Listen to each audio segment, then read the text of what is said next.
Good day, everyone. I hope you all are well. Ate Pat is here, and my report for today is just a continuation of the previous report's presentation, which is also under the lesson 4, the self from the perspective of psychology.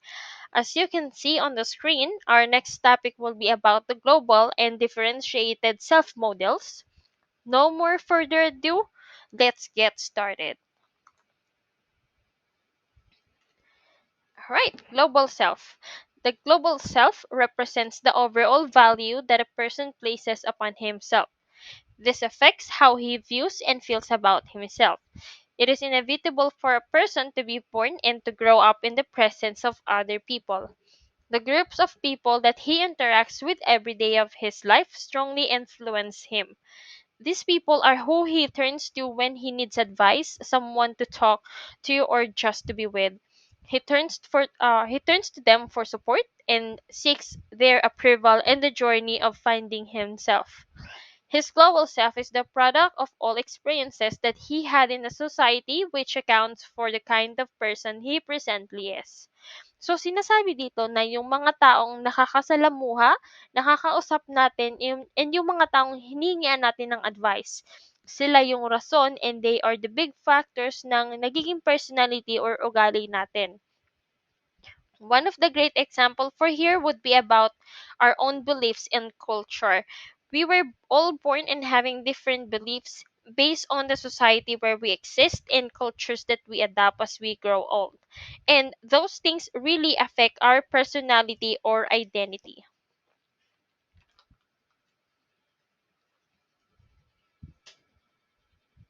Alright, so Murray Bowen, 1913 to 1990, was an American psychiatrist and professor of psychiatry.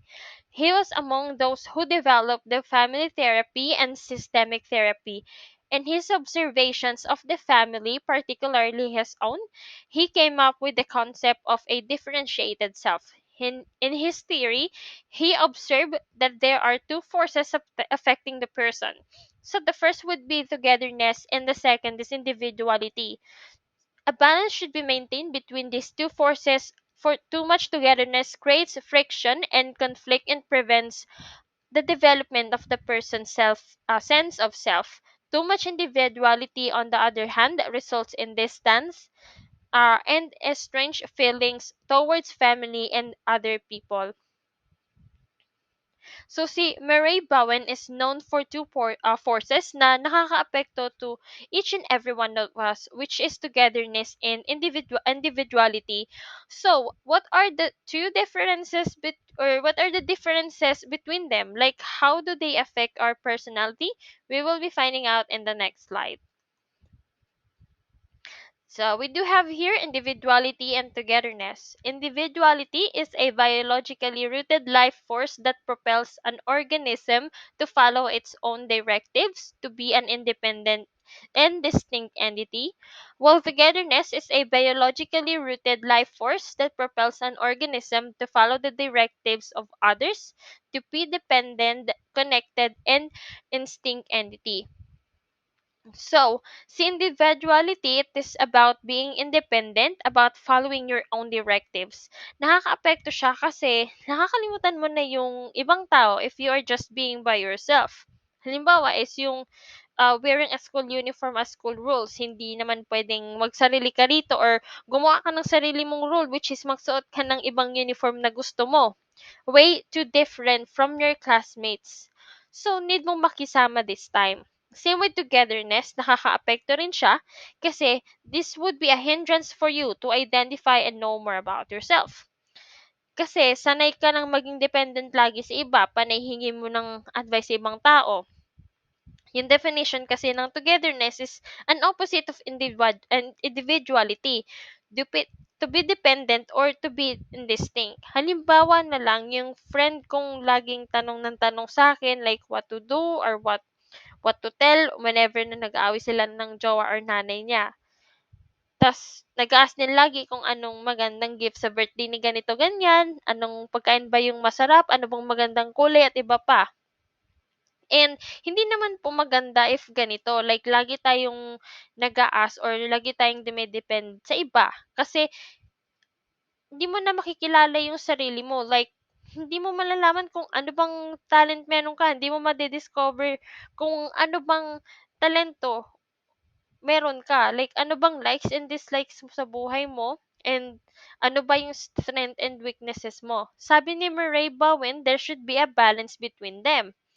Yung pagiging independent natin and yung pakikisama sa iba, there should be a balance between them and dapat yan ilugar.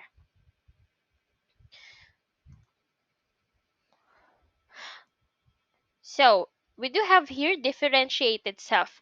A differentiated self, though still affected by the presence of others, has the ability to separate feelings and thoughts. The person recognizes that he has his own personality and therefore endowed with unique characteristics not found in other members of the group. With this knowledge, he realizes that for him to attain self fulfillment, he should have the will to separate himself from the group, live his own life, and fulfill his destiny. Being able to free himself from the influence of others allows him to define himself. By differentiating from unwanted influences and people in the environment, he can be who he truly is and rather than take on the identity that is prescribed by family or society. The differentiated self enables the person to develop and sustain his unique identity, make his own choices, and accept responsibility for his behavior, and still be able to stay emotionally connected with his family and friends. So, see, differentiated self is something an opposite ni global self. On the other hand, the person can determine if he or she is overreacting or overthinking. They also give their feelings and relate to variable change. Now, let's move on to real and ideal self concepts.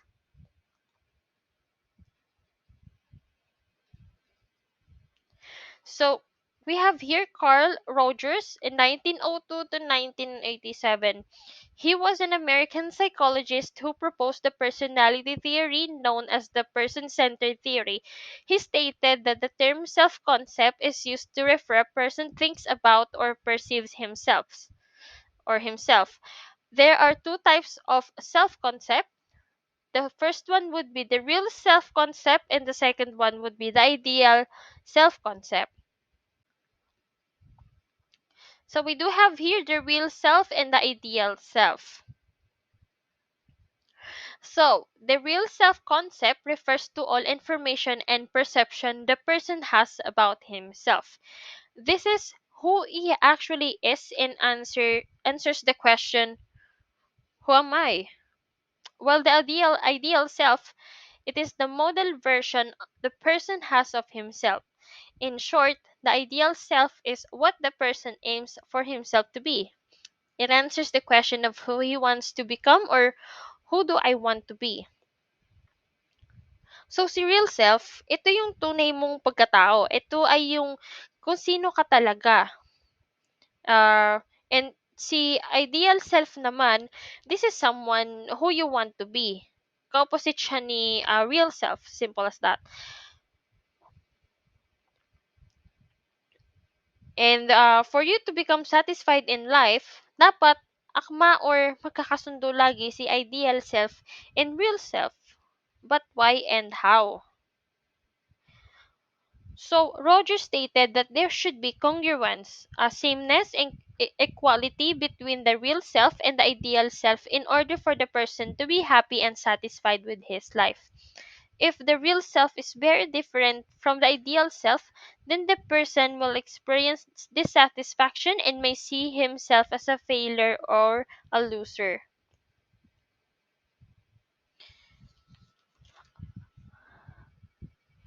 Okay, so ano nga bang ibig sabihin nito? Halimbawa lang po, yung ideal self mo is gusto mong maging sexy. Gusto mong gumanda yung kalusugan at katawan mo. But your real self is that wala kang strict diet. Like, palakain ka. You love eating. So, at this point, mahihirapan tayong ma-achieve yung ating ideal self. So, in order for us to be congruent, there should be balance between the ideal and real self. So we do have here the self-discrepancy theory of Higgins, 1987, stated that people use internalized standards to which they compare themselves. These are called self-guides, which provide directions for how the person should present himself. When the self is found to be deviating or diverting from these guides, the result is self-discrepancy. Self-discrepancy may cause emotional discomfort to the individual and can be manifested as guilt or worse, as indifference. Sinasabi rito sa discrepancy theory, meron daw dapat tayong self-guides. Yun nga, yung example natin kanina na gusto natin maging sexy pero palakain tayo kasi ang sarap kumain eh. Let's say na masarap talaga kumain, ganyan. Dapat for us to become sexy and healthy, for us to be able to achieve our desire, we need to have exercise and proper or strict diet or kumain ng healthy foods. So for us, sabi ko nga, for us to achieve what we desire, we need to have or meron dapat tayong self-guides doon sa real self natin in which it provides directions to what we represent for now. Now we will be moving on to the next topic, which are the multiple and unified selves. So, multiple selves theory suggests that there exist in the individual different aspects of the self. It makes sense that the self is a whole made up of parts. These parts of the self may manifest themselves when situations call for it. A psychologically healthy individual, however, is a person who is able to make sense of sometimes confusing and conflicting aspects of themselves and integrate them into a single unified self. So, multiple self, it's simply referring to your different identities or different ways that individual uh, interact with the different situations like and circumstances in our lives. So, like me, who am I as a classmate or bilang ate or kapatid, as a colleague or as a daughter? So this time, may iba't iba tayong self and identity. Iba-iba yung pinapakita nating identity or ugali natin depende sa kausap natin. What about the unified self? A unified being is essentially connected to consciousness, awareness, and agency. To be considered a well-adjusted person, success and failures should be accepted and understood. This is a person who is able to deal with and accept the complexities and perceive unfairness that exist in life. So the unified self is our personality that stays within us, the self we usually show to only people we trust and whenever we are alone. So parang pantay yung ating personality despite the different changes and unfairness that exist in life. Now, let's proceed on to the next topics, which are true and false selves.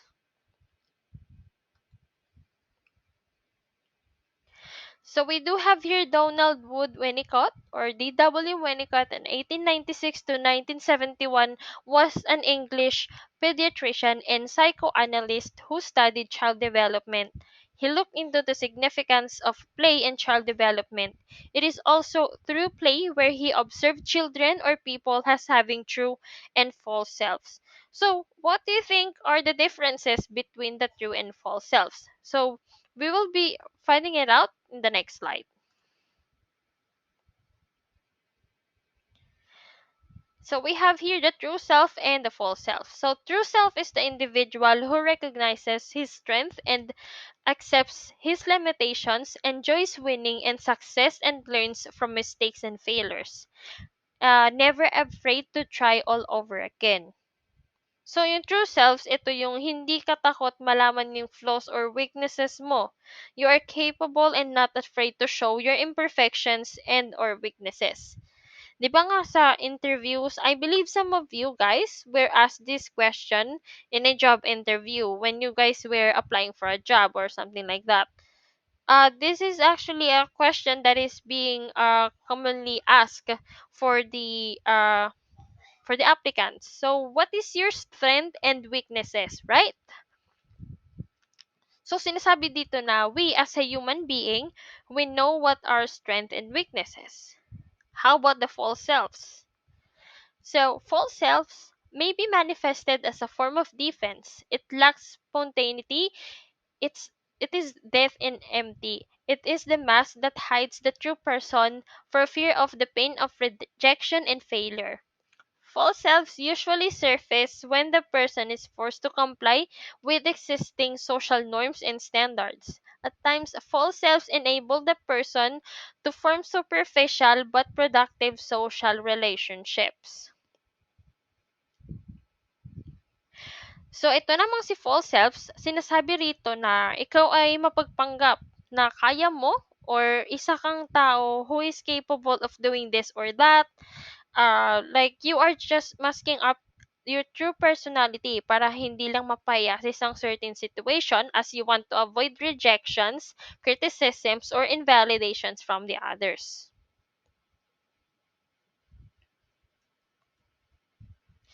And we do have a question here.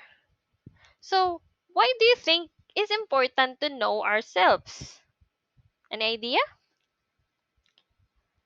But actually, it is very important for us na kilala natin yung sarili natin, of course, to satisfy ourselves in our lives by attaining happiness because we know kung ano yung gusto natin or kung ano yung ayaw natin to avoid chaos or conflict.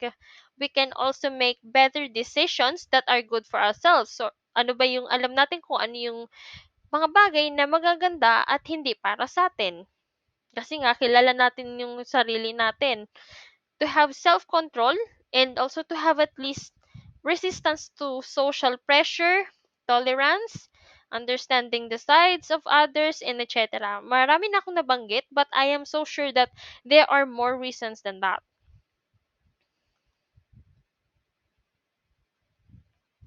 I also have a quotation to share to you guys by Oscar Wilde.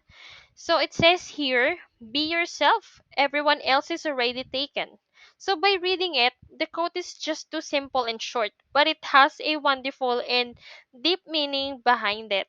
So the author wants to convey that you are enough. You, yourself, your existence is what makes you unique. So you should not waste your time copying others. You can be the best version of only one person in the whole world, and that's you. Ikaw at ikaw lang. Each and every one of us is unique. We have our own beauty, talents, skills, and qualities. We have hidden jewels deep within us, and we should bring them out so that everyone can benefit from us. And that's all for me for today, and thank you for watching my video presentation. I hope you have learned something.